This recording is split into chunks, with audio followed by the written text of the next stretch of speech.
Bismillahirrahmanirrahim. Assalamualaikum warahmatullahi wabarakatuh. Innal hamdalillah nahmaduhu wa nasta'in wa nastaghfiruh. Wa na'udzu billahi min syururi anfusina wa min sayyiati a'malina. May yahdihillahu fala mudilla lahu wa may yudlil fala hadiya lahu. Asyhadu an la ilaha illallah wa asyhadu anna Muhammadan abduhu wa rasuluh. Allahumma shalli ala Muhammad wa ala alihi wa sahbihi ajma'in. Faqala Allah ta'ala fil Qur'anil Karim, wasbir li hukmi rabbika fa innaka bi'ayunina wasabbih bihamdi rabbika hina taqum wa minal laili fasabbihhu wa idbaran nujum. Sadaqallahul azim. Pertama-tama, dan kita tidak bosan-bosannya bersyukur kepada Allah Subhanahu wa ta'ala. Yang pertama, dengan nikmat yang Allah berikan kepada kita, apapun dia. Nikmat yang Allah berikan kepada diri kita adalah nikmat iman, nikmat sehat yang senantiasa Allah berikan kepada diri kita. Dan nikmat sehat yang Allah berikan itu pula kita tidak menyia-nyiakannya. Dalam artian, kita diberikan nikmat sehat oleh Allah, kita gunakan untuk ketaatan kepadanya. Kita sama-sama datang ke musholla ini, kita sholat berjamaah, lalu kita lanjutkan dengan tazkirah, kita lanjutkan dengan ceramah. Sehingga dengan demikian, itulah salah satu yang dilakukan oleh Rasul. Yang pernah ulun sampaikan adalah bagaimana kita melakukan satu kegiatan yang bermanfaat. Fantadirus sholat ba'das sholat. Kita sudah menyelesaikan sholat, menunggu waktu sholat. Itulah yang orang-orang didoakan oleh para malaikat ketika kita bersabar sebentar untuk sama-sama mengkaji, menelaah perintah Allah di dalam Al-Quran. Karena kata Rasul sallallahu alaihi wasallam, Rasul itu membagi waktu dalam kehidupannya itu 3 bagian. Maka kita mengikuti apa yang telah dicontohkan oleh Rasul sallallahu alaihi wasallam. 3 bagian yang dimaksud, yang pertama juz'un ilallah, adalah bagaimana yang satu bagian, yang satu adalah waktu kita untuk Allah. Apa waktu kita untuk Allah? Tentu waktu kita yang kita gunakan adalah untuk ibadah kepada Allah Subhanahu wa ta'ala.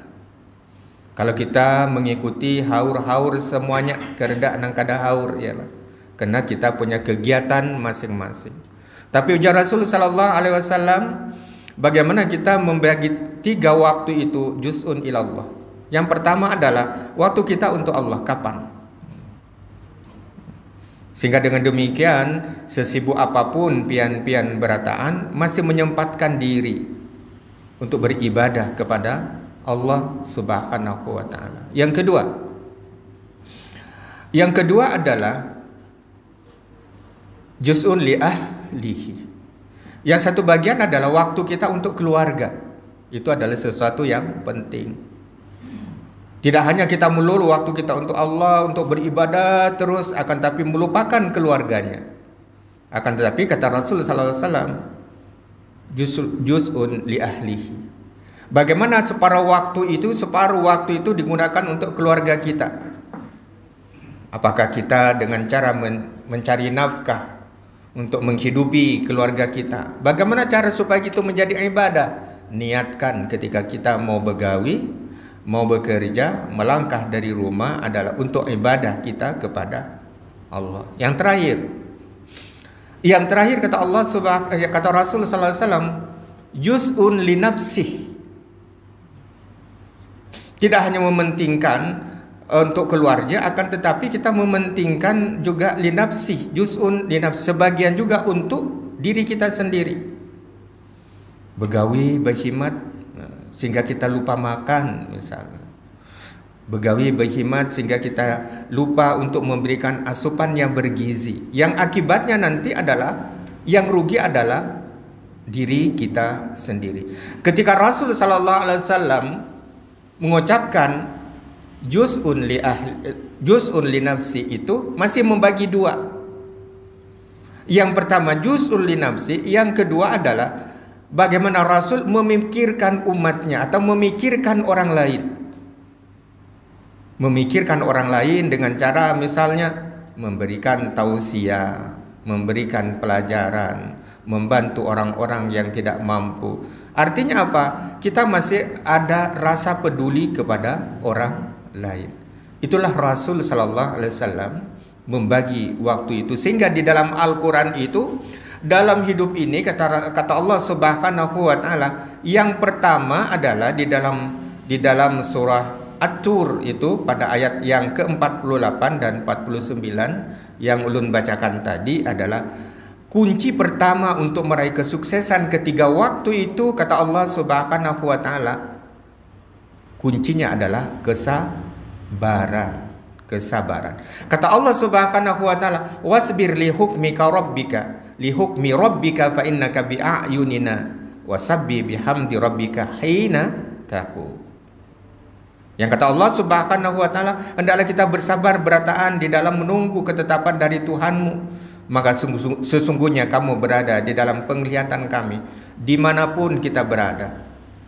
Dimanapun kita bersembunyi, dimanapun kita berlindung, semuanya tidak akan pernah lepas dari penglihatan Allah. Yang Allah sebutkan di dalam Al-Quran, atidun warakibun.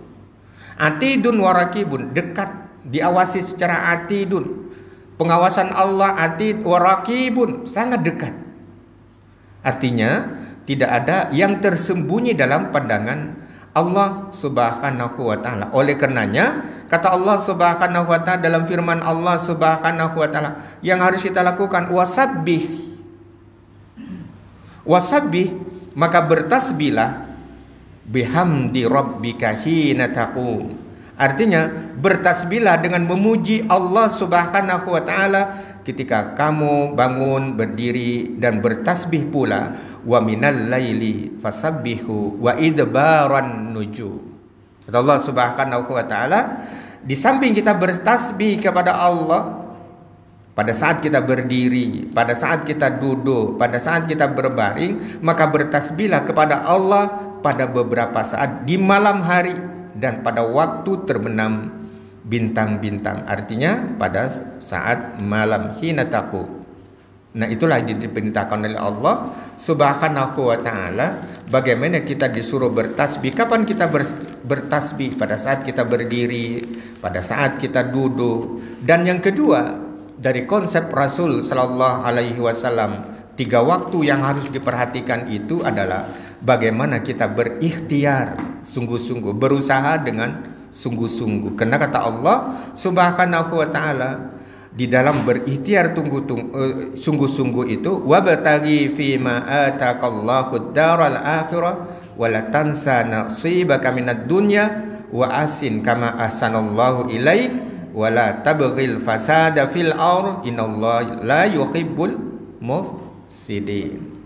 Jar Allah Subhanahu wa taala dan firman Allah artinya, dan carilah apa yang Allah anugerahkan kepadamu, kebahagiaan. Kita disuruh mencari, artinya apa?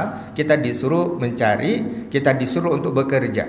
Tidak mungkin emas itu akan gugur ketika kita berada di musalla. Akan tapi kata Allah Subhanahu wa taala, hendaklah kita bekerja. Untuk apa? bekerja dan melakukan ibadah untuk apa? Untuk kepentingan negeri akhirat nanti. Dan jangan kamu melupakan wala tansa nasibaka minad dunya wa asin kama asanallahu ilaik wala tabtagil fasada fil ardi. Dan berbuat baiklah, kata Allah, kepada manusia, dan sebagaimana Allah telah berbuat baik kepadamu, dan janganlah membuat kerusakan di bumi ini. Sesungguhnya Allah tidak menyukai orang-orang yang senantiasa melakukan kerusakan di dunia. Kerusakan apa saja. Nah, itulah sebagai garis panduan di dalam Al-Quran kepada kita semua, bagaimana kita melakukan memanfaatkan 3 waktu yang telah dicontohkan oleh Rasul Sallallahu Alaihi Wasallam. Perjalanan waktu adalah begitu sangat cepat. Yang sudah kita lewati, dia tidak akan pernah kembali kepada kita. Oleh karenanya, kita sekarang sudah berada di bulan Safar, ya, bulan Safar. Dan di bulan Safar ini biasanya jarang orang melakukan pernikahan, jarang kita dapat undangan, itu kan? Karena terkenal bulan Safar itu bulan panas, gitu kan. Nah, yang ulun hendak sampaikan di sini, di bulan Safar itu ada juga yang disebut, kalau orang Jawa menyebutnya Rabu Wekasan. Kalau orang kita di sini menyebutnya Arba Mustakmir. Nah, mari kita bahas bersama-sama Arba Mustakmir itu apa sih secara bahasa.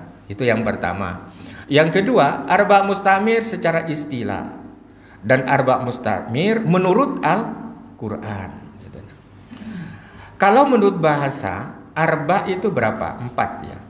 Arbaun 4. Nah, kenapa disebut dengan Arbaun 4? Bahasa Arab itu banyak yang diindonesiakan, termasuk di dalam hari kita. Hari Ahad, hari Senin, hari Selasa, hari Rabu, hari Kamis, hari Jumat, dan hari Sabtu. Nah, kalau hari Ahad itu kan berasal, kalau bahasa Arab apa? 1 kan? Ahad Esa, 1. Makanya kalau orang semenanjung Malaysia itu sampai Singapura sana, belum baru datang seminggu yang lalu, orang menyebut di sana masih pakai istilah itu. Hari 1, hari 2, hari 3, hari 4, hari 5, hari 6, hari 7. Dia tidak menyebut hari Ahad, hari Senin, hari Selasa, enggak. Dia menyebut hari 1, hari 2, hari 3, hari 4, 5, 6. Gitu. Kalau hari Senin di Indonesia kan menjadi Isnain, lalu di Indonesia kan menjadi Senin. Kalau hari Selasa, maka bahasa Arabnya disebut dengan Salasatun, gitu kan. Maka kalau hari Rabu, kita kalau di Berabai itu ada pasar Arba, gitu kan. Pasar Arba di Berabai. Itu orang-orang tua kita, orang-orang tua kita, kayak kita Bahari itu, dia menyebut hari Rabu itu dengan hari Arba. Nah, jadi secara bahasa maka Arba Mustakmir itu hari Rabu terakhir di bulan Safar. Nah, itu kalau kita gabungkan secara istilah, maka hari Rabu akhir di bulan Safar. Yang konon katanya Allah itu menurunkan beribu-ribu penyakit pada waktu itu, pada Arba Mustakmir itu. Ada yang mengatakan 40.000 penyakit, ada yang mengatakan 3.333 penyakit. Nah, dalam pandangan orang yang mengatakan bahwa itu ada Arba Mustakmir. Lalu pandangan Al-Quran gimana? Gitu kan. Lalu pandangan Al-Quran itu gimana? Mari kita buka pada surah Al-Qamar. Di dalam surah Al-Qamar itu disebutkan pada ayat yang ke-18 sampai 22. Allah menyebutkan, a'udzubillahi minasyaitonirrajim, kazzabat 'adun fakaifa kana 'adzabi wa nuzur. Inna arsalna 'alaihim rihan sarsaran fi yaumin nahsin mustamir. Nah, ini ada mustamirnya kan, mustamir kalau dikenal dalam masyarakat. Lalu artinya gimana? Kaum Ad Kaum Ad pun mendustakan, maka alangkah dahsyatnya azabku dan ancamanku. Itu artinya. Kaum Ad di dalam Al-Quran itu ada Wa'ad, kaum Samud, dan kaum Lut yang sering diulang-ulang di dalam Al-Quran. Karena ketiga kaum itu adalah orang-orang yang sangat mendustakan rasulnya, nabinya pada waktu itu. Kaum Ad di situ adalah umatnya Nabi Hud. Umat Nabi Hud itu adalah orang yang mempunyai peradaban yang sangat tinggi, dalam artian rumah-rumah mereka sekalipun dia menebuk gunung, akan tetapi yang dihasilkan itu sungguh mengagumkan, indah. Akan tetapi kaum Ad itu tidak pernah mengikuti apa yang telah disampaikan oleh Nabi Hud pada waktu itu. Dia menentang apa yang disampaikan oleh Nabi Hud itu. Apa yang disampaikan oleh Nabi Hud semuanya dia tentang. Sehingga Allah Subhanahu wa taala menurunkan sebuah azab. Azab kepada siapa? Azab kepada kaum Ad. Kalau kaum Lut itu adalah kaum yang dimana umatnya itu senang laki-laki, senang sama laki-lakinya, kada mau dengan bebinian. Dia kadang mau dengan perempuan. Lalu dikenal sekarang ada yang disebut dengan kaum G. Kalau perempuan sama perempuan disebut dengan lesbian.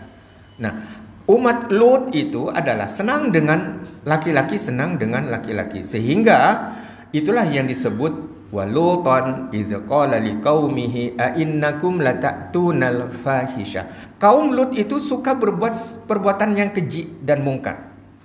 Sekalipun Lut itu mengatakan, kalau kamu kawinlah dengan anakku, tapi dia tidak mau, tetap memilih laki-laki. Nah, kita kembali kepada kaum Ad tadi. Kaum Ad itu setelah itu dia tidak mau mengikuti perintah yang dibawakan oleh Nabi Hud pada waktu itu, sehingga Allah itu mengirimkan inna arsalna alaihim rihan. Lalu Allah Subhanahu wa taala itu mengirim angin yang di dalam ayat ini, sesungguhnya kami telah menghembuskan kepada mereka angin yang sangat kencang. Allah memberikan azab kepada mereka berupa angin yang sangat kencang pada hari nahas yang terus menerus. Artinya mustakmir itu terus menerus. Nah, lalu kalau kita korelasikan, kita hubungkan ayat atau surah di dalam Al-Qamar ini, kalau kita melihat dari surah 69 adalah surah Al-Haqqah, dikatakan bahwa kadzabat Samud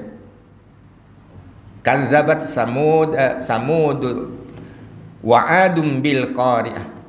Kaum Samud, kaum Ad itu gawiannya itu mendustakan. Apa yang dustakan? Dia kada percaya dengan hari kiamat. Mana ada hari kiamat? Tidak ada itu. Siapa yang mengatakan Nabi? Tidak ada hari kiamat. Dia mendustakan apa yang disampaikan oleh nabinya pada waktu itu. Lalu Allah katakan, fa amma samudu fa uhliku bil taghiyah. Maka adapun kaum Samud, mereka telah dibinasakan dengan suara yang sangat keras. Artinya angin yang dikirim kepada kaum Samud itu adalah menimbulkan suara yang sangat keras. Wa amma adam fa'aluku birihin sarsarin atiyah. Sedangkan kaum Ad, mereka telah dibinasakan dengan angin topan yang sangat dingin. Angin itu sangat kencang, dan tidak hanya kencang, akan tetapi angin itu sangat dingin. Bayangin, sudah kencang, dingin. Lalu itu berlangsung terus menerus. Mustamir itu adalah terus menerus. Artinya sakharaha alaihim sab'a layalin wa thamaniyata ayyam. Terus menerus itu disebutkan di dalam Al-Quran itu, Allah menimpakan angin itu kepada mereka selama 7 malam 8 hari. Bayangin, 7 malam 8 hari. Sehingga makhluk yang ada di situ, tumbuhan yang ada di situ, semuanya sampai ke akar-akarnya habis. Yang Allah katakan di situ, maka kamu melihat bagaimana kaum Ad pada waktu itu mati bergelimpangan seperti batang-batang pohon korma yang telah kosong atau telah lapuk. Artinya umat pada waktu itu ketika Allah mengirimkan sebuah azab akibat kedurhakaan kaum Ad itu, sehingga kehidupan kaum Ad di situ tidak ada. Jangankan manusia, pepohonan pun tercabut sampai ke akarnya. Saking dahsyatnya angin itu yang disebut dengan nahsin mustamir. Nah, oleh karenanya Allah katakan tanza'un nasa ka'annahum a'jazun nahlil mun'akir fa kaifa kana adzabi wa nudhur wa laqad yassarnal qur'ana lidzikri fahal mim mudzakir.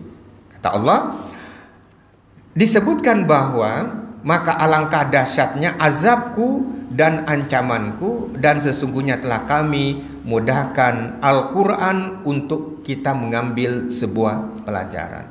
Artinya apa? Kalau kita melihat sebuah peristiwa, mari kita kaji dari sebuah hadis dan mari kita menelaah dari Al-Quran. Termasuk di dalamnya adalah arba mustamir. Nah, arba mustamir itu artinya adalah dikirim oleh Allah Subhanahu wa taala angin yang sangat kencang. Kapan waktunya? Adalah saking kencangnya dan saking lamanya 7 malam 8 hari. Dingin dan sangat kencang. Semua tercabut sampai ke akar-akarnya. Apa kehidupan pepohonan yang ada di situ? Sakharaha alaihim sab'a layalin wa thamaniyata ayyam. Oleh karenanya Imam Qurtubi, bukan Jar Ulun inilah, Imam Qurtubi menafsirkan bahwa yang dimaksudkan arba mustamir itu atau turunnya ayat ini, kata beliau, Imam Qurtubi mengatakan bahwa menurut Ibnu Abbas peristiwa itu terjadi pada hari Rabu yang terakhir di bulan Safar. Pada waktu itu, bukan sekarang gitu. Dan itu yang dikatakan di dalam Al-Quran itu kaum Ad, bukan umat Nabi Muhammad.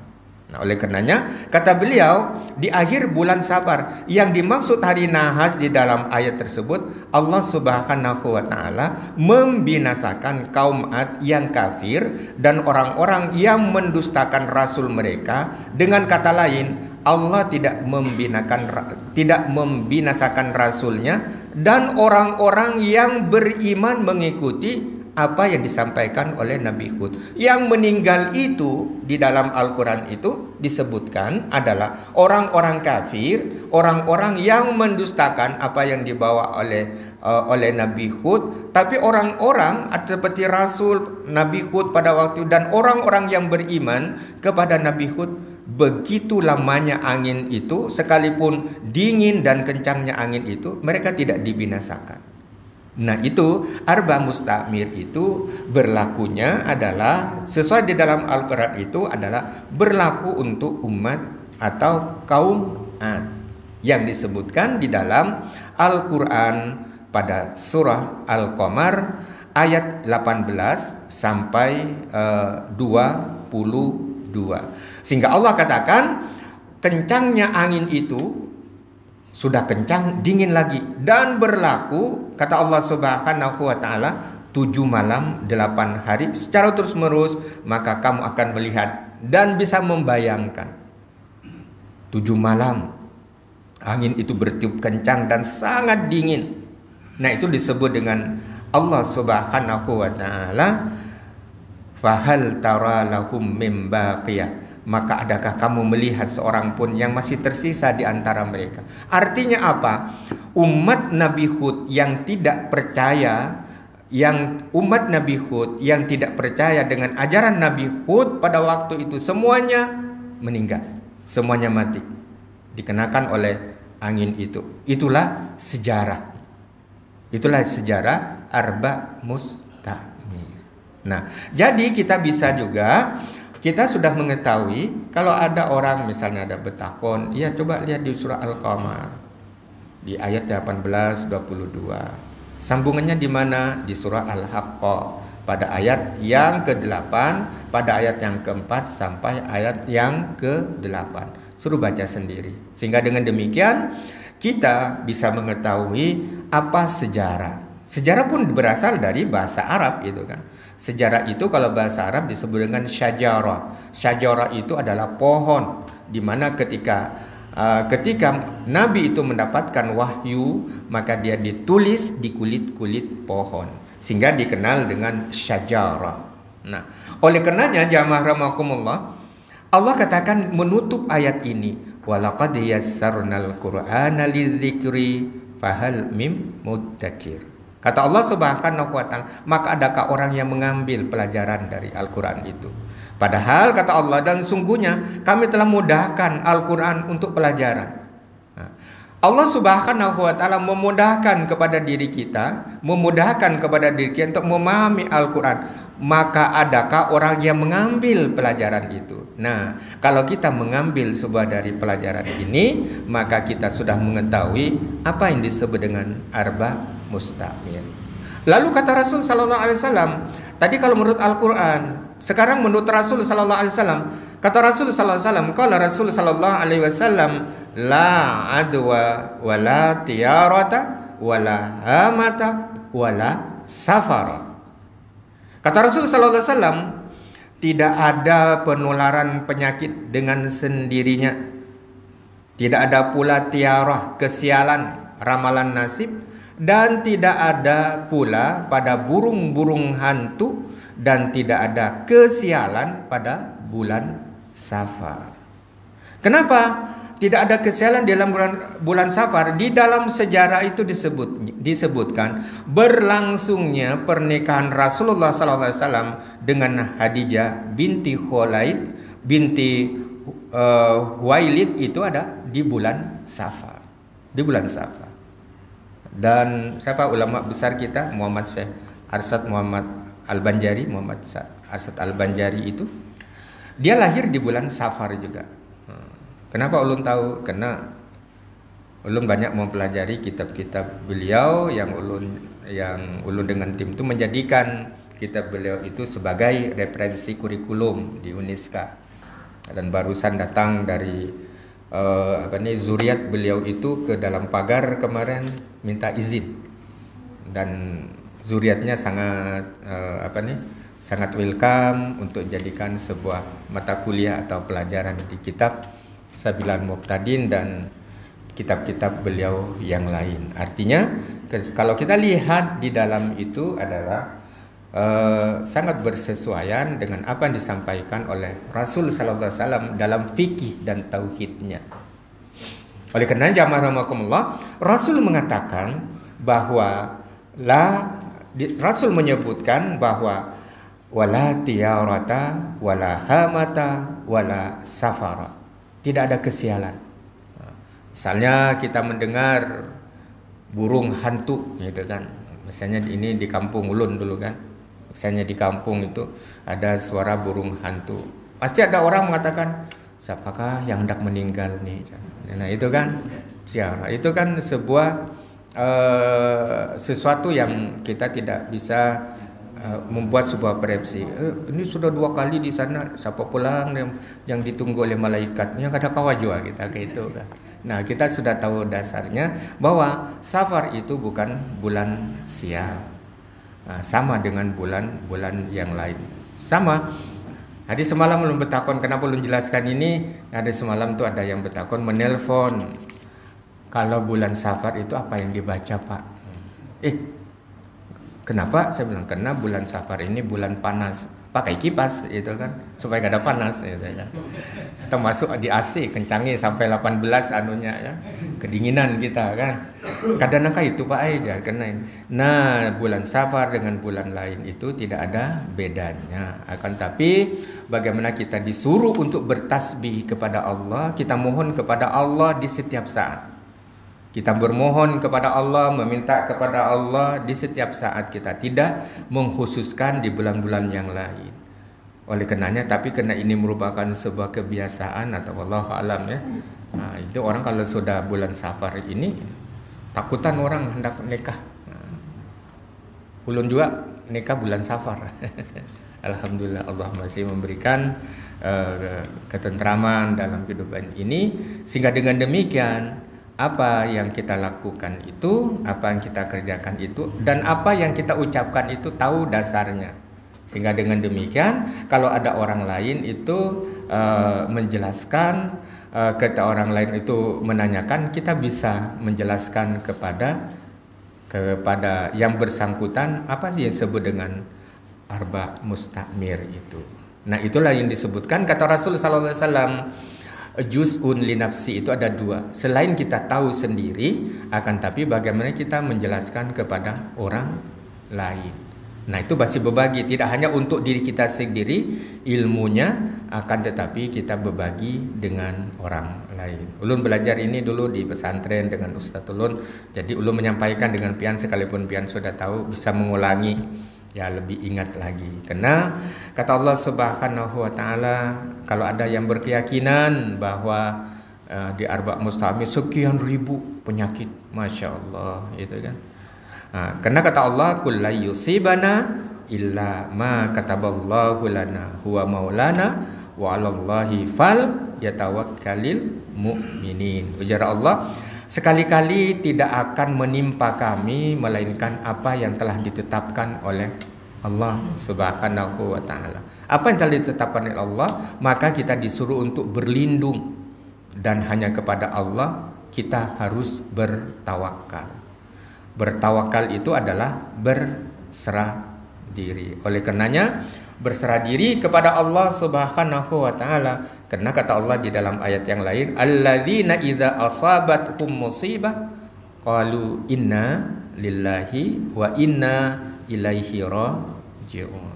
Oleh karenanya orang-orang yang apabila ditimpa musibah, mereka mengucapkan inna lillahi wa inna ilaihi raji'un. Jadi apa yang disiratkan di dalam Al-Quran, ada jamaah di sana itu ada yang meninggal. Sakit apa? Kenapa meninggal? Nah, itu kan sering kan, sakit apa? Dahulukan mengucapkan inna lillahi wa inna ilaihi raji'un. Lalu kita bertakon, di rumah sakitkah, di rumah sidin. Nah, itu yang disebutkan, yang kata Allah, walaqad yassarnal qur'ana lidzikri fahal mim mudzakir. Jadi apa yang diberikan oleh Al-Qur'an, yang dicontohkan di dalam Al-Qur'an itu, mari kita, apa yang dimudahkan di dalam Al-Qur'an itu, mari kita ikuti. Sehingga dengan demikian apa yang dikatakan oleh Allah Subhanahu wa taala yang ulun sebutkan di dalam muqaddimah tadi adalah wasbir li hukmi rabbika fa innaka bi'ayunina wasabbi bihamdi rabbika hina takum. Kalau kita hina takum, kalau kita berdiri waktu malam, gitu kan. Nah, suasana berdiri waktu malam itu maksudnya adalah bagaimana kita melakukan sholat tahajud. Nah, bagaimana sholat tahajud itu? Setelah kita melakukan sholat tahajud seperti kita dua tutup salam, dua tutup salam, dua tutup salam, dua tutup salam, 8. Lalu kita tutup dengan sholat witir. Nah, wabir al-sahari di dalam ayat yang lain disebutkan wabil ashari yastaghfirun. Pada waktu sahur, ashar itu sahur. Pada waktu sahur itu kita disuruh untuk beristighfar. Maka setelah kita tahajud meminta ampun, setelah kita melakukan sholat tahajud, lalu kita minta ampun kepada Allah Subhanahu wa taala. Dengan cara apa? Kita membaca istighfar. Istighfar yang paling pendek adalah astaghfirullah. Rasul mengatakan, Rasul sallallahu alaihi wasallam, Rasul yang maksum, gitu kan. Rasul yang bersih dari dosa itu, Rasul melakukan fi kulli yaumin aktsara min 70 marrah. Rasul itu beristighfar kepada Allah. Rasul yang sudah maksum itu beristighfar kepada Allah lebih dari 70 kali. Disebutkan di dalam hadis yang lain ada 100 kali. Dalam fi kulli yaumin, fi di dalam kulli tiap-tiap, yaumin hari. Artinya setiap hari Rasul itu melakukan membaca istighfar 100 kali. Lalu apakah membaca istighfar itu pada saat kita berada di mushola? Apakah kita membaca istighfar itu harus di mushola, dan pada saat kita berkendara, pada saat kita naik kendaraan, pada saat kita naik mobil, kita beristighfar kepada Allah Subhanahu wa taala. Jadi itulah petunjuk di dalam Al-Qur'an bagaimana apa yang disebut dengan arba mustamir itu. Sehingga dengan demikian kita bisa mengetahui dari contoh yang di dalam Al-Qur'an kepada diri kita yang disampaikan oleh tafsir Imam Qurtubi. Nah, itulah beberapa hal yang ulun sampaikan pada kesempatan ini. Ulun mohon maaf kalau ada kesalahan kata yang ulun sampaikan, dan mudah-mudahan berguna dan bermanfaat kepada diri ulun pribadi dan kepada pian-pian berataan. Demikian, Assalamualaikum warahmatullahi wabarakatuh.